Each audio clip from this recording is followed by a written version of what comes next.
É um código. Bom, hoje nós vamos começar a falar sobre o Segundo Império ou Segundo Reinado, tá? Que foi o período de governo de Dom Pedro II. Só para a gente relembrar, atrás, só para a gente relembrar, nós temos o período regencial, que foi aquele período em que Pedro de Alcântara era criança e que o Brasil foi governado por regentes até ele atingir a maioridade. Nós vimos que essa maioridade ela foi antecipada por conta da quantidade de conflitos que estavam acontecendo no Brasil, né?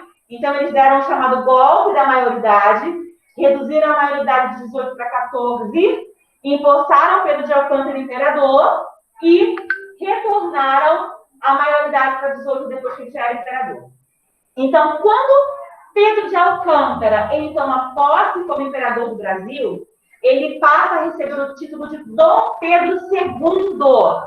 Por que Dom Pedro II? Porque ele foi o segundo imperador do Brasil com o nome de Pedro. O primeiro foi o pai dele, mas mesmo assim isso não tem nenhum tipo de relação. Por quê? Vou dar um exemplo para vocês. A rainha da Inglaterra, como é que é o nome dela hoje? Elizabeth o quê? Segunda. Só que nós já tivemos na história, lá atrás, uma rainha na Inglaterra que se chama Elizabeth. E aí muitas pessoas, quando a gente fala sobre a rainha Elizabeth I, acham que essa segunda é filha da primeira. Só que cronologicamente isso é impossível. Né? Porque essa Elizabeth I, ele é lá do século XVII, século XVIII. E essa Elizabeth aqui, mesmo ela tendo 300 anos, é basicamente impossível ela ter sido filha da primeira Elizabeth. Então, geralmente esses títulos, primeiro, segundo, terceiro, é porque foi a segunda rainha da Inglaterra com o nome de Elizabeth. O Pedro de Alcântara, ele recebeu o título de Dom Pedro II porque ele foi o segundo imperador do Brasil com o nome de Pedro. Tá? Pois é. Bom, então, o chamado Segundo Reinado, ele começa em 1840 e vai até 1889. Quantos anos durou o Segundo Reinado? Vou colocar ao contrário para facilitar a vida de vocês. E aí? 49 anos. Imagina só o imperador ficar 49 anos no poder. Uma maravilha, né? Uma maravilha. Bom, nós podemos dizer que esses 49 anos que o Pedro II ficou no poder foram um período de altos e baixos. Por que altos e baixos? Porque tiveram coisas muito boas no governo dele e coisas um tanto quanto ruins, que acabaram prejudicando a popularidade dele. Porque Pedro de Alcântara, como eu falei para vocês, ele foi educado para ser um imperador. Desde os 5 anos até os 14, ele foi educado, ele foi preparado para ser imperador. Então, ele realmente foi um bom imperador, fazendo um balanço de tudo que ele fez ao longo desses 49 anos de governo. A nível de curiosidade, no Facebook tem uma página chamada Pedro II do Brasil, que é uma página que mostra um pouco da vida dele, quando ele era imperador, de algumas realizações, de alguns encontros políticos que ele teve, de algumas coisas que ele fez e deixou de fazer. É uma página muito, muito interessante, porque ela retrata como se fosse ele que estivesse contando a vida dele, né? E são fatos reais, com fotos reais, imagens reais. É bem legal. A nível de curiosidade, vale a pena vocês darem uma olhadinha lá. Mas vamos lá. Dom Pedro II, imperador do Brasil. Como é que isso começou? O que ele começou a fazer? Como foram esses 49 anos de governo? Como eu falei para vocês, nós temos aí 2 aulas para falar dele. A gente vai começar hoje falando do início do governo dele. E na semana seguinte, na próxima aula, nós vamos falar do declínio da popularidade dele e do fim do Segundo Reinado. Tá? Sim. Seria impossível a gente falar de tudo numa aula só, de 49 anos de governo, né? Mas vamos lá. Vamos dar uma olhada na página 36. Na página 36 fala um pouquinho a respeito do golpe da maioridade, né? Que antecipou a maioridade de 18 para 14. Ele assumiu o governo e se empossou imperador. Aqui nós temos uma imagem que mostra a sagração de Dom Pedro II, né, imperador, e tem aqui umas coisas com relação à posse dele. Página 37, vamos começar a falar sobre a política no governo dele. Olha, ele parece que é. Né? Ele realmente era muito jovem, ele tinha 14 anos quando ele se tornou imperador. Mas isso não deixava valer em nada a competência que ele já tinha, porque, gente, foram 9 anos se preparando para ser imperador. Né?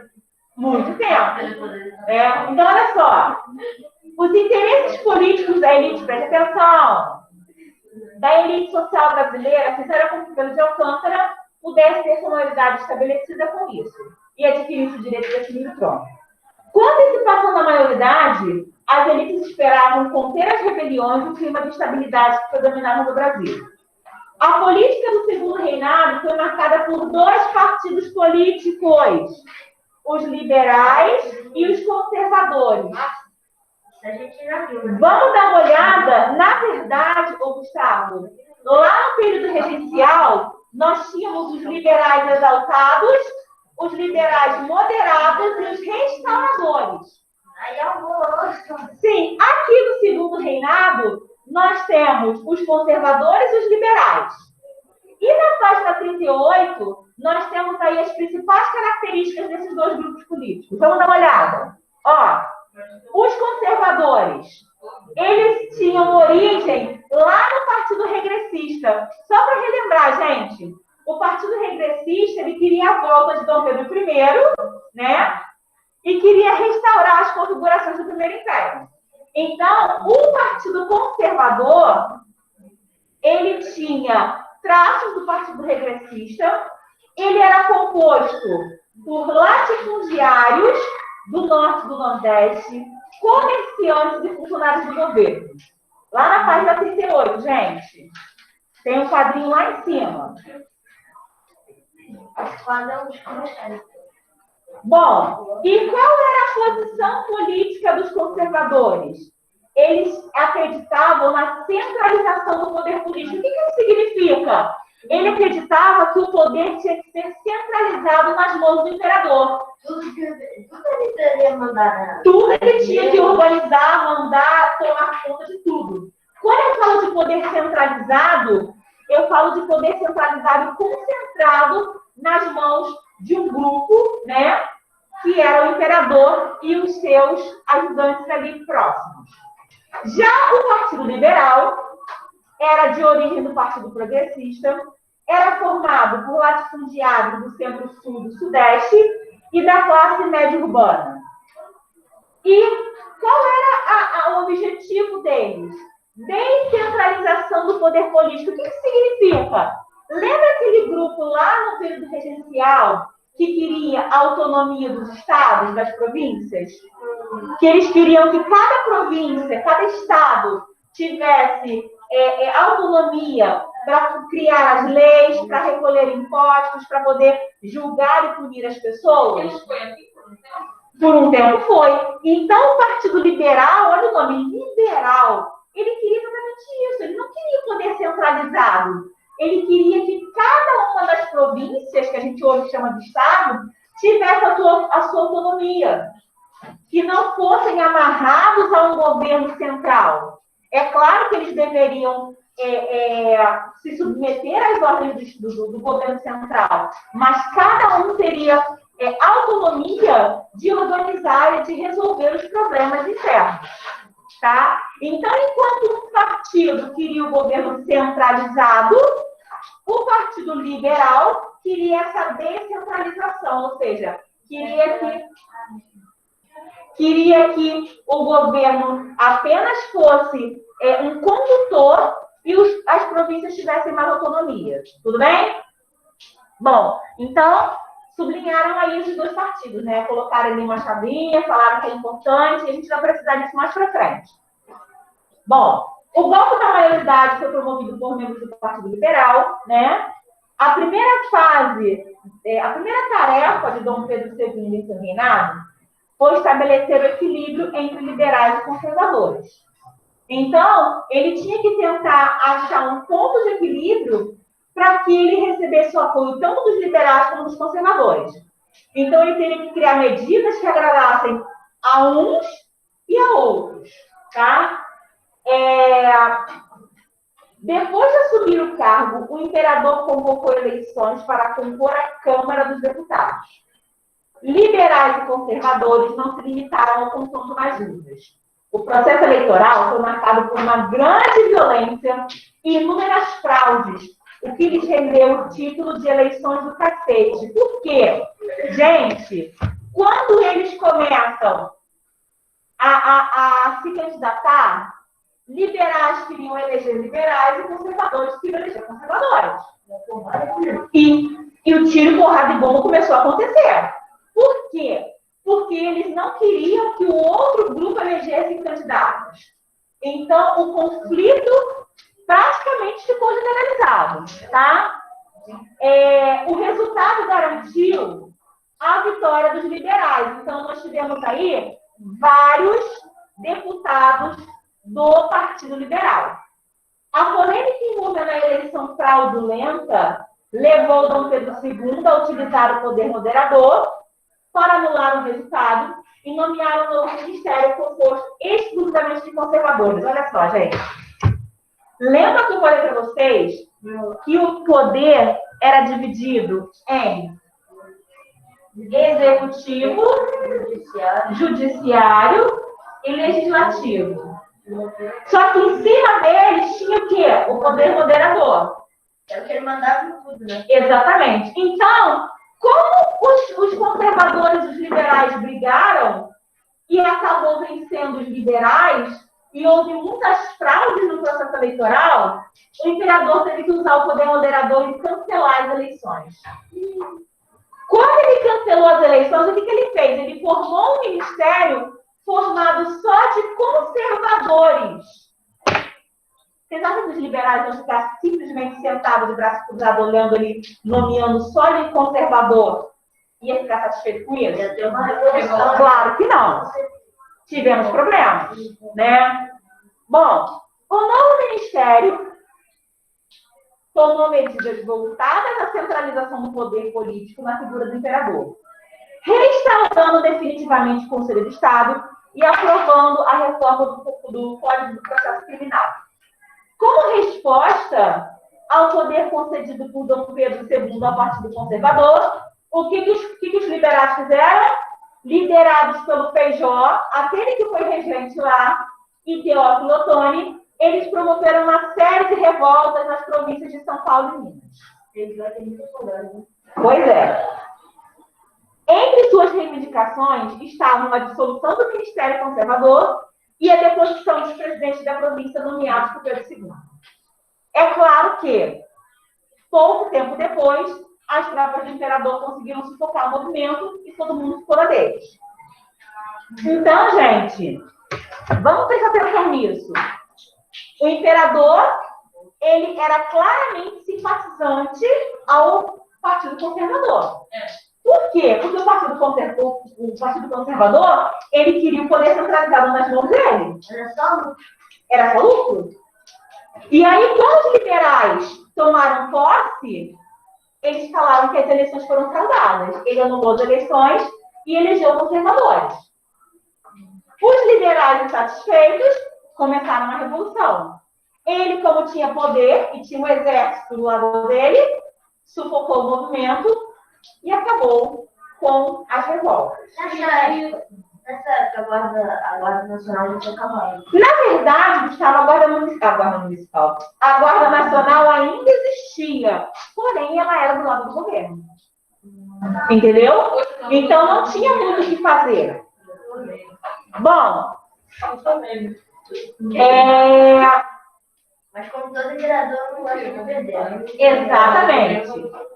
Bom, diante das disputas entre liberais e conservadores e da impossibilidade de controlar os descontentamentos dessas regiões, foi instituído, como sublinha isso, gente, no Brasil, o regime de governo denominado parlamentarismo. Gente, o que é o parlamentarismo? Vamos voltar. Quais são as formas de governo que a gente conhece? Nós conhecemos a República Presidencialista, que é o atual sistema em vigência no Brasil, que nós temos um presidente como chefe supremo do nosso país. Preste atenção, preste atenção. O regime político do Brasil hoje é uma república presidencialista, ou seja, eu tenho um presidente, que é o chefe supremo do país, que é eleito de 4 em 4 anos. Na Inglaterra, hoje, nós temos uma monarquia parlamentarista. O que isso significa? Que eu tenho a rainha, que é a Rainha Elizabeth, que tem um parlamento que é composto por, se eu não me engano, 15 ministros, agora eu não lembro a quantidade, mas é um parlamento composto por alguns ministros que juntos tomam as decisões relacionadas à Inglaterra. Perfeito? Ah, mas existem outros tipos de governo? Sim. Existe a República Parlamentarista, A ditadura. que eu tenho um presidente e tenho um parlamento, todos eles eleitos pelo povo. Eu tenho também a monarquia hereditária, que eu tenho sua rainha ou rei, que vai trocando, né, de geração em geração, hereditariamente. A ditadura é um tipo de governo? Na verdade, a ditadura, ela é um tipo de conduta política aliada a um tipo de poder. Por exemplo, eu tenho a ditadura. Eu posso ter uma ditadura numa monarquia? Sim. Se eu tiver alguém que vai tomar o poder de forma controladora, sim. Eu posso ter uma ditadura em um governo republicano? Sim, nós já tivemos no Brasil 2 vezes. Nós tivemos, ao longo da história do Brasil, 2 ditaduras. Uma com Getúlio Vargas, na década de 30, e na década de 60, a ditadura com os militares. Então, as formas de governo que existem no nosso país, elas foram todas através de decisões populares. Um exemplo. Esse tipo de governo que nós temos no Brasil hoje, que é a República Presidencialista, ele começou a entrar em vigor a partir da proclamação da República. Só que, de acordo com a Constituição, de tempos em tempos é feito um plebiscito, ou seja, uma consulta popular em que o povo vai às urnas votar para manter a República Presidencialista ou para alterar a forma de governo. Eu me lembro que a última consulta popular ela foi realizada em 1993. E aí o povo foi às urnas para escolher se mantinha o presidencialismo, se mudava para o parlamentarismo ou se voltava à monarquia. E aí tinha propaganda na TV, propaganda política, dos 3 grupos, né, os favoráveis ao presidencialismo, os favoráveis ao parlamentarismo, os favoráveis à toda a monarquia. O povo foi às urnas e votou, escolheu por manter o presidencialismo. Eu me lembro que em 1993 eu tinha 10 anos. O que eu contei na mão? E assim, eu era tão bitolada que eu achava que a monarquia tinha que voltar, porque se a monarquia voltasse, eu ia ser uma princesa. Porque eu via as fotos da monarquia e achava que se a monarquia voltasse, a gente ia voltar com aqueles vestidos lindos, ia vir a corte portuguesa novamente, nós íamos ter um reino. Na minha cabeça, bitolada de uma criança de 10 anos, no Fantástico Mundo de Tati, eu achava que com a volta da monarquia, nós iríamos voltar a usar aquelas roupas lindas e ia voltar a corte real para o Brasil. Tola, né? Ainda bem que eu não tinha o direito de votar naquela época, senão eu tinha feito uma grande besteira. Pois é. Então, o que acontece? Esse referendo, ele vai acontecer novamente. Eu não sei agora qual é a periodicidade, mas provavelmente, como vocês estão aí na faixa dos 13, 14 anos, o próximo referendo para reafirmar o tipo de política exercida no Brasil, vocês provavelmente participarão. Né? Não escolham monarquia, gente, por favor, porque vocês vão ser enganados. Bom, então, como vai ter uma princesa? Bom, preste atenção, como nós temos, voltando aqui para o Império, como a confusão entre liberais e conservadores começou a crescer, foi feito... Tia, qual página que eu me perdi? 38, Azaf. Também me perdi, tia. 38, Raita. Parlamentarismo, lá embaixo. Obrigada. Foi feita uma alteração para uma monarquia parlamentarista, ou seja, existiria o rei, o imperador, né? E teríamos o parlamento, que é um conjunto de ministros, que iria auxiliar o imperador a administrar o Brasil. Só que, no Brasil, esse regime político ficou conhecido como parlamentarismo às avessas. Por que às avessas, gente? Olha só. O parlamentarismo estabelecido no Brasil foi denominado parlamentarismo às avessas, pois funcionava com uma lógica contrária ao parlamentarismo inglês. Presta atenção. O imperador Dom Pedro II nomeava o presidente do Conselho de Ministros, também chamado de gabinete, que passava a ocupar um cargo semelhante ao do primeiro-ministro. O presidente do gabinete, o imperador, nomeava os membros do gabinete. Somente então eram convocadas eleições, nas quais se garantia muitas vezes pela fraude que o partido dos membros do gabinete liberal conservador obtivesse maioria na Câmara dos Deputados. Então, gente, por que parlamentarismo às avessas? Porque a maior parte dos cargos do parlamento brasileiro era de conservadores indicados por quem? Pelo imperador. E por que às avessas? Porque na Inglaterra, todo parlamento é eleito pelo povo. Por isso as avessas. Por isso é um regime contrário ao da Inglaterra. Porque enquanto na Inglaterra o parlamento é eleito pelo povo, aqui no Brasil o parlamento era nomeado pelo imperador. Ou seja, ele iria colocar lá pessoas que iriam favorecer os interesses dele. Sacou? Mais coisa Brasil, menos Bom, vamos lá. Revolução Praieira. É claro que o povo não ia ficar quieto olhando isso tudo acontecendo. Primeira revolta que aconteceu aí durante o segundo reinado. A chamada Revolução Praieira, ocorrida onde? Sublinhem, Pernambuco. Página 39, gente. Foi um movimento popular, olha o motivo, que questionava a concentração de terra e renda, bem como a miséria que viviam as camadas populares. Essa foi a causa da Revolução Praieira. O rico continuava rico e o pobre continuava mais pobre. A concentração de renda e de terras era sempre para quem? Para os grandes fazendeiros, para a elite, para os representantes do governo. E o povo... Oi? Os militares também tinham... Tinham terras, tinham postos, sim.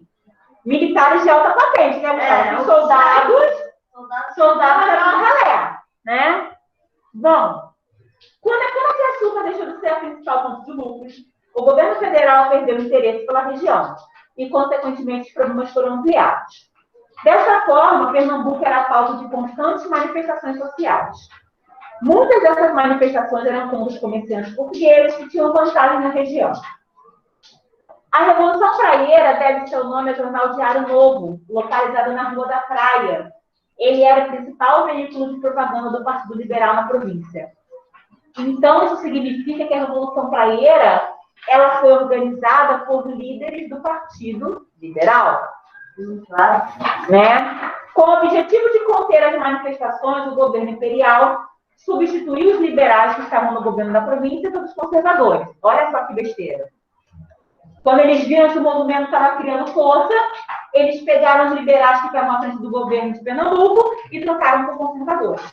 Piorou as revoluções. Ele tinha o poder de mandar, ele tirou os liberais, que eram a favor da revolução, e botou os conservadores, que eram da padaria dele. Ele pode fazer tudo. Ele pode fazer tudo, porque ele é o poder moderador. Né? Bom, Tomara que eu tenha um golpe nesse peso de óculos aí. e aconteceu isso. Mas a gente vai chegar lá. Bom, em janeiro de 1849, foi publicado um documento revolucionário elaborado por Borges da Fonseca. O intitulado Manifesto ao Mundo defendia o direito ao voto livre e universal, a liberdade de imprensa e a extinção do poder moderador. Embora apresentasse alguns pontos de caráter socialista, provavelmente um reflexo dos movimentos sociais ocorridos na França, a Revolução Francesa, o Iluminismo, né? Os praieiros não manifestavam nenhum questionamento com relação ao trabalho escravo. Gente, quem ia se manifestar contra o trabalho escravo? O trabalho escravo era benefício para todo mundo. Somente poucas pessoas, naquele período... Eles são da classe média, não, o Partido Liberal. Exatamente, classe média. A classe média tem escravos. Então, a classe média não vai se opor à escravidão ainda nesse pedaço. Tá? A repressão imposta pelo governo imperial aos revolucionários de Pernambuco marcou a consolidação da aristocracia rural. Então, o movimento foi sufocado e eles não conseguiram conquistar lufas. Né? Bom, vamos ver a economia. Ao longo da história do Brasil, nós tivemos grandes produtos geradores da economia brasileira. O primeiro é o Brasil. O segundo, a cana-de-açúcar. E o terceiro, o café. Gente, vocês podem não acreditar, mas as primeiras mudas de café vieram para o Brasil para serem enfeites de jardim. Vocês já viram um pé de café? Não, eu já. O pé de café, ele dá umas florzinhas bem pequenininhas, bonitinhas, e as frutinhas do café, ou os frutos do café, eles ficam com umas bolinhas vermelhinhas, e que eram utilizados, que vieram da Europa para serem enfeites de jardim. Só que eles descobriram... Isso a gente agradece aos outros. Sim. Só que eles descobriram que o café ele encontrou aqui no Brasil uma terra muito fértil. E aí começou a prosperar. Então, eles viram na produção cafeeira uma... Como é que eles descobriram que aqui não estava produzindo o próprio café? O que acontece, Gustavo? Aqui no Brasil nós temos lugares que têm terras muito férteis. Então, assim como eles descobriram que existem algumas regiões no Brasil que a cana-de-açúcar ela prosperava mais do que em outras por conta da terra, o café foi a mesma coisa. E aí eles descobriram na região do Vale do Paraíba, lá em São Paulo, que era uma região muito propícia para a produção cafeeira. E aí eles começaram a expandir a produção. Então, durante esse período aqui do século XIX, nós temos o café como principal produto da economia brasileira. A economia brasileira era uma economia agrícola e o café, nesse período, era o principal produto. Tá? A cana-de-açúcar já tinha perdido força e o café ele estava começando a ascender. E quais foram os motivos que levaram o café a crescer tanto assim? Eu tenho 4 fatores. Eu tenho a terra, que é a chamada terra roxa. Eu tenho a rápida ascensão do café, que começou a crescer absurdamente na Europa. Então, se tinha um consumo muito grande na Europa, eles precisavam de uma produção muito grande. Né? A disponibilidade de mão de obra. Quem era a principal mão de obra do Brasil naquele período? A mão de obra escrava. Né? E eles começaram a produzir café e começaram a lucrar muito com isso. Botando os caras para trabalhar. Botando os caras para trabalhar, é claro. Né? Então, vamos lá. A emancipação política do Brasil em 1822 não garantiu avanços ou mudanças na economia. No século XIX, predominavam as mesmas características econômicas. A partir de 1840, sublinho isso aí, o café passou a ser a grande riqueza de exportação. Com os ganhos obtidos e com os ecos de mudanças que ocorreram no mundo, o mercado interno brasileiro sofreu... Não, desculpe. O mercado interno brasileiro, apesar da manutenção do trabalho escravo, sofreu uma expansão em virtude da chegada de famílias imigrantes. As lavouras de café foram expandidas pelo Vale do Rio Paraíba e pelo Oeste Paulista.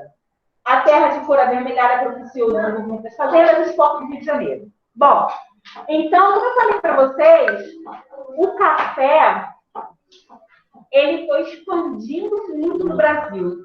Dê uma olhada na página 41, que nós temos um mapa das lavouras de café no interior de São Paulo. Sim, as principais produções cafeeiras no Brasil eram na região de São Paulo. Inicialmente, aqui nós temos Santos, Vale do Paraíba, Campinas. Então, olha só, começa a perceber a expansão dessa produção de café. Ela começa no Vale do Paraíba, ali em 36. Em 54, ela expande para Campinas. Na década de 20, ela vai expandindo mais, né? Então, nós temos aí, no final de 1935, praticamente o estado de São Paulo todo com produção de café. Parte do Paraná. E subindo, descendo um pouco parte do Paraná do Sul. Bom, as primeiras páginas, 41, gente. As primeiras fazendas de café foram estabelecidas no Vale do Paraíba. Vale do Paraíba é ali Vassouras, Valença, Barra Mansa, né? E apresentavam tecnologia bem primitiva, ou seja, era uma tecnologia bem rudimentar, que causava esgotamento do solo em pouco tempo. No interior da fazenda eram elaborados de forma artesanal, os instrumentos, rodos, etc, etc. O transporte do café até o porto do Rio era realizado por tropas de mulas, e não havia separação entre produtores e exportadores. A produção de café no Rio de Janeiro teve seu apogeu por volta de 1850 e iniciou sua defesa a partir de 1870. Bom, quando o café foi para São Paulo, as coisas começaram a melhorar. Primeiro porque a terra era melhor, era mais fértil, era mais propícia para o café. Então, o café de lá, ele produziu muito mais. As fazendas, página 42, gente. As fazendas do Oeste Paulista, Bragança, Itu, Campinas, Ribeirão Preto, Sorocaba, Bananal, se desenvolveram um pouco mais tarde, usufruíram das experiências dos fazendeiros do Vale do Paraíba. Gente, Bananal, ele é uma cidade lindíssima. E existem muitas fazendas de café do período colonial, né, do período do Império. E eu visitei, se eu não me engano, acho que umas 2 ou 3 quando eu estive lá. E mostra muito dessa realidade, né, desse período imperial. As ruas também, né, foram feitas pelos escravos, com pedras aquelas pedras bem grandes, paralelepípedos. É uma cidade pequena, mas que respira história, né? Se nós não estivéssemos em pandemia, eu iria propor a gente organizar uma visita à cidade de Bananal, né? Porque era bem interessante. E lá, por engano, eu estava passando, daqui a pouco meu pai viu a polícia de São Paulo passando do nosso lado, eu vim ficar em São Paulo, né? Lá e visitou. Então, oi, Caio. Em 2020, que teve a pandemia, estavam organizadas 3 excursões daqui da escola para esses lugares históricos, assim, úteis. Mas Bananal é São Paulo, né? Bananal em São Paulo, mas é logo ali, Zap. É pertinho. É entrada, de Porque nós estamos aqui muito próximo, tipo, subindo Angra, a gente sobe Angra direto, se eu não me engano, alguns quilômetros depois, porque a divisa de São Paulo com o Rio, a gente está bem perto. Então, é mais perto para a gente daqui chegar a Bananal do que quem está no centro do Rio, quem está em outras partes do Rio de Janeiro. Então, para a gente aqui, em Muriqui, Itaguaí, esse pedaço aqui da Costa Verde, nós estamos bem perto de Bananal. Se eu não me engano, depois de Paraty, eu acho que mais umas 1 hora e pouco, 2 horas. Né? Mas aí vamos ver, quem sabe, né? O ano que vem, como é que vão estar as coisas, né? A gente programa umas coisas legais para a gente fazer. Sim, lá o artesanato é muito grande. Existem muitas cachaçarias lá também, artesanais, né? E existem muitas... eles respiram o turismo, né? Eles vivem do turismo. Bom, lá no Oeste Paulista, as técnicas mais apuradas e mão de obra deles garantiam os lucros. Várias famílias estrangeiras vieram para trabalhar nas fazendas de café. Eles começaram a fazer alianças e aí o café começou a prosperar. E começou a dar muito dinheiro. Tanto dinheiro que os fazendeiros não sabiam o que fazer com esses dinheiros e começaram a investir em outras coisas. Exemplo, o que acontece? O café saía das fazendas para os portos de Santos e do Rio em mulas. É claro que várias mulas levariam uma quantidade de café regular. E aí começaram a vir para o Brasil nesse período as primeiras ferrovias, as primeiras estradas de ferro. Qual era o benefício das ferrovias? Levar esse café das fazendas até os portos. E mais fácil e com mais tempo. Exatamente, olha só. Eu ia gastar menos tempo, eu ia carregar muito mais saco de café do que em mula. Eu ia ter muito gasto, olha só. O tempo que eu ia levar da fazenda até o porto, de mula, eu ia demorar mais e ia carregar menos café. De trem, eu ia carregar muito mais e num tempo muito mais rápido. Então, as ferrovias, elas começam a ser construídas no Brasil, próximo a essas áreas de café, para escoar o café até o porto, para facilitar o transporte. É claro que, com o tempo, essa malha ferroviária ela foi se ampliando, e aí, além de carga, eles começam a transportar passageiros, tá? Mas, inicialmente, as ferrovias elas foram construídas para carga, para escoar esse café para os portos e para serem exportados. Então, hoje, esses trens, né, que são de minérios, né, eles são trens cargueiros. Esses trens que passam por aqui, eles não são de passageiros. Né? Eles são trens de minérios, se eu não me engano, eles saem de Vassoura para ir para CSA, CSN. Né? A viagem é bem extensa. Né? Bom, como eu falei para vocês, o café ele gerou tanto lucro que eles não sabiam no que investir mais.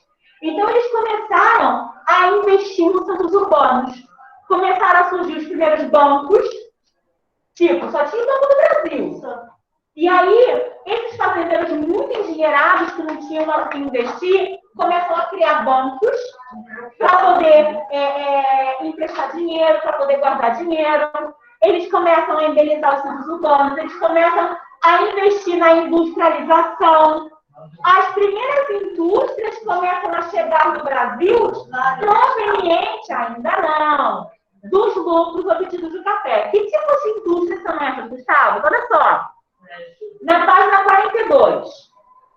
Ainda que as características da economia brasileira fossem agrícolas, durante o segundo reinado, nós temos um período de desenvolvimento da indústria. Um dos responsáveis por esse processo foi Irineu Evangelista de Souza. Ele recebeu o título de barão, né, o Visconde de Mauá, e ele trouxe a industrialização do Brasil. Ó, ele se associou aos banqueiros mais prósperos da Inglaterra e desenvolveu inúmeros projetos, como a criação do Banco Mauá, que tinha filial na Argentina, no Uruguai, na Inglaterra e na França. As iniciativas... Sim, em homenagem a ele. As iniciativas empresariais do Visconde de Mauá, na economia brasileira, foram decisivas para lançar a semente da modernização do Brasil inteiro. A expansão da rede ferroviária, do transporte marítimo, da iluminação a gás, tudo isso aconteceu por conta do incentivo do Barão de Mauá. Página 43. Por esses acordos, os ingleses pagavam tarifas alfandegárias baixíssimas, então ele começou a fazer vários acordos com a Inglaterra para que eles pudessem obter algum tipo de favorecimento. Somente a partir da metade do século XIX, lenta e gradativamente, a situação começou a se modificar. Em 1844, sublinhem, o Brasil determinou a chamada Tarifa Alves Branco, a qual elevava de 30% a 60% as taxas cobradas pela entrada de produtos importados no país. Pode. Bom, então, quando eles aumentam essa taxa, eles começam a desenvolver muito mais e começam a centralizar os investimentos na produção, na produção industrial. Tá? Bom, vamos dar um pulinho agora na página 44.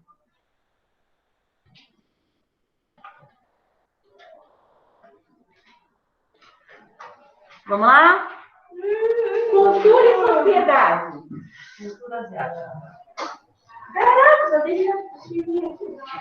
Bom, as transformações políticas e econômicas começaram a gerar mudanças sociais, como o aumento do processo de urbanização, a substituição da mão de obra pela mão de obra livre, né?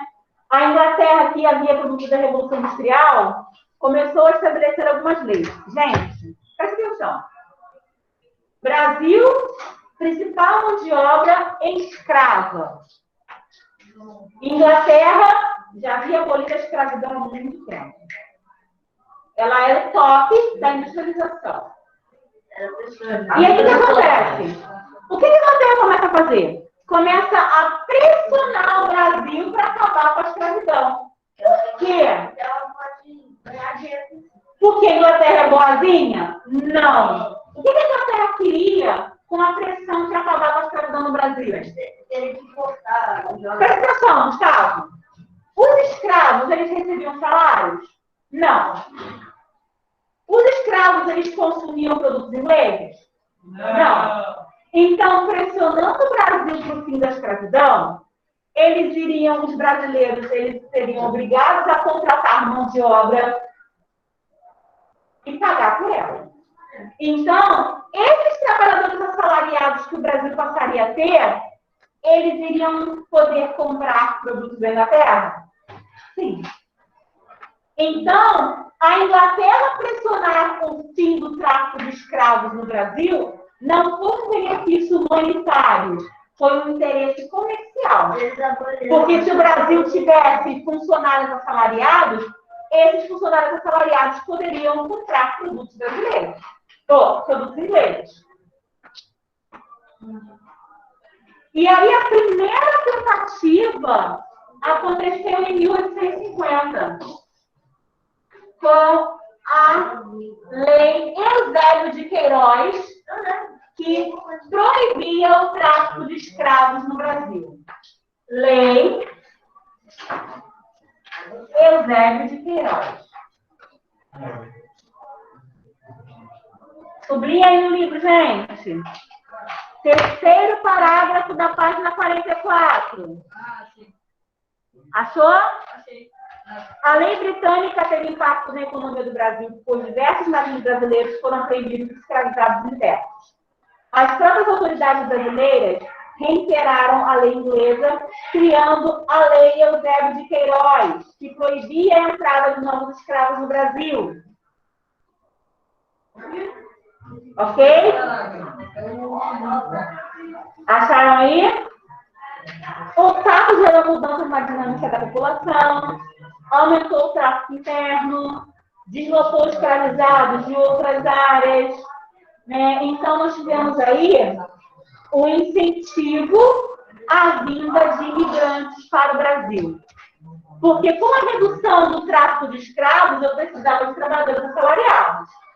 E aí começam a ser incentivados a vinda de imigrantes para o Brasil. Mas por que os imigrantes iriam querer vir para o Brasil? Porque na Europa estava rolando um monte de guerra. Então, muitos imigrantes, principalmente italianos, preferiam sair da guerra e vir tentar ajuda num outro país, num outro continente. Nesse período, a maior parte de imigrantes que vêm para o Brasil, eles são de origem italiana, Alemanha, Suíça, Japão, né? Asiáticos ainda não, mas europeus muitos vieram para o Brasil nesse período, fugindo das guerras que estavam acontecendo na Europa. Tá? Então, ó, sublinhe, por favor, no primeiro, segundo, terceiro, quarto, quinto parágrafo. As primeiras famílias imigrantes vieram de países como Alemanha, Suíça, Bélgica, Japão e Portugal. A maioria se dirigia para as fazendas do café, estabelecendo um contrato de parceria. Sublinhem isso, gente. Contrato de parceria, no qual o fazendeiro interessado na utilização de mão de obra imigrante pagava as despesas da viagem e instalação da família do Brasil, que englobava a compra de itens domésticos essenciais e ferramentas. Gente, olha como é que funcionava, ó. Eu sou fazendeira de uma fazenda de café. E aí eu vou contratar o Caio e a família dele para vir para o Brasil. Só que eles não têm dinheiro para vir para o Brasil, para pagar passagem e tudo mais. Então eu vou dar acordo, Caio, ó, eu vou custear a sua vinda e da sua família para o Brasil. Vou instalar vocês em uma casa, vou dar todos os serviços de primeira necessidade e tu vai trabalhar para mim. Eu vou te pagar um salário X por mês e desse salário X por mês, eu vou descontar todo mês uma parte do investimento que eu fiz para cá. Eu ganho moradia lá. Entendeu? Então, um exemplo. Vamos supor que tu ganhasse por mês R$100. E todo mês... Não, é um exemplo. R$100. E aí, todo mês eu descontaria R$20 para poder pagar o custo da sua passagem para o Brasil. Então, o sistema de parceria era esse. Não. O acordo, olha só. Eu, fazendeiro, vou fazer um acordo com o Caio, vou fazer um acordo com o Pedro, vou fazer um acordo com o Gustavo. Só que assim, o acordo que eu fiz com o Caio para ele vir com a família dele é um. O acordo que eu fiz com o Pedro para ele vir com a família dele é outro. Não significa que foram os mesmos.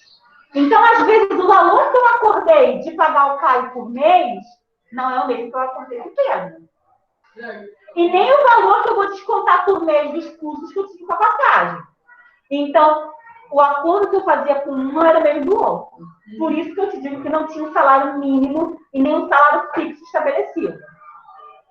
Tá? Então, o sistema de parceria era isso. O fazendeiro, ele tratava com o colono para ele vir com a família dele, custeava toda a vinda, dava casa, dava comida, e depois, todo mês, ele descontava do salário dele as custas que ele tinha tido nesse início de processo. Tudo bem? Beleza. Vamos à página 46. É claro que o sistema de parceria não ia dar muito certo, né, gente? E aí, o que acontece? O governo resolveu intervir. O imperador resolveu intervir porque os fazendeiros começaram a ficar irados. E aí o governo, ele começou a investir no chamado processo de imigração subvencionado.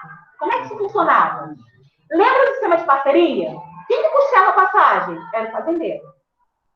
No sistema de imigração subvencionada, quem custeava a passagem para vir desses imigrantes do Brasil? O imperador. Então, no sistema de imigração subvencionada, o imperador, o governo, custeava a vida desses imigrantes. E a moradia também? E o fazendeiro recebia eles e fazia o acordo. Então, os fazendeiros começaram a ficar mais satisfeitos, porque não tinham tantos gastos, e teriam gastos somente com os funcionários. Bom, página 46, sublinhe, gente. Após o fracasso, esse parágrafo todo, dos contratos de parceria, o governo resolveu intervir no processo de imigração, tomando para si a responsabilidade de promover a propaganda do Brasil no exterior, de forma a atrair trabalhadores. Passou também a subsidiar os custos com a ajuda dos imigrantes, pagando pelas despesas da viagem e garantindo um salário mensal às famílias. Então, a partir desse momento, eles começam a tomar para si a obrigação, né, de trazer os imigrantes. Lei de de terras. O que era a lei de terras? Com a chegada de imigrantes, a elite começou a temer a invasão das propriedades. Eles tinham medo de que esses imigrantes pudessem invadir as terras. E aí o governo começou a elaborar uma lei que garantisse a posse das terras a seus donos e impedisse o acesso de outros. Terceiro parágrafo, sublinhem, dessa reivindicação das elites resultou na promulgação da Lei de Terras. Ela determinava que a propriedade de terras no país somente seria conhecida por meio da posse de um documento assinado por um juiz, comprovando sua obtenção pela compra. Ele nem pensava em fazer uma revolução, né? Já vai poder. Pois é. Aos imigrantes ficava vetada a possibilidade de comprar terras nos 3 primeiros anos. Imigrantes só podiam comprar terras 3 anos depois que já estavam no Brasil. Tá? Bom, como era o cotidiano desse pessoal? E a gente falou, né? Eles iam para teatros, eles implantaram a urbanização, criaram palácios, jardins públicos, começaram a surgir os bondes, né? Então nós temos aí... Bom dia! Bom dia! Bom dia, Minha puta deu uma cara de fazer, né? Ai, Jesus, daqui a pouco fala todo dia. Bom, então, os centros urbanos, todos eles foram inspirados nos ideais europeus, né? E foram inspirados nessas ideias que vários imigrantes trouxeram da Europa. Bom, na próxima aula, nós vamos falar aí de outros conflitos que aconteceram durante o segundo reinado e de que forma que o imperador conseguiu se safar dessa situação. Nós temos o início dos processos de abolição dos escravos, nós temos aí a Guerra do Paraguai, que começou, que gerou muitos problemas para o imperador, né? A Guerra do Paraguai foi para estabelecer o país, né? E acabou enfraquecendo o governo dele. Gente, tudo bem? Alguma dúvida, alguma pergunta? Não, tia. Não, nenhuma. Beleza, então eu vou colocar as páginas para fazer exercício.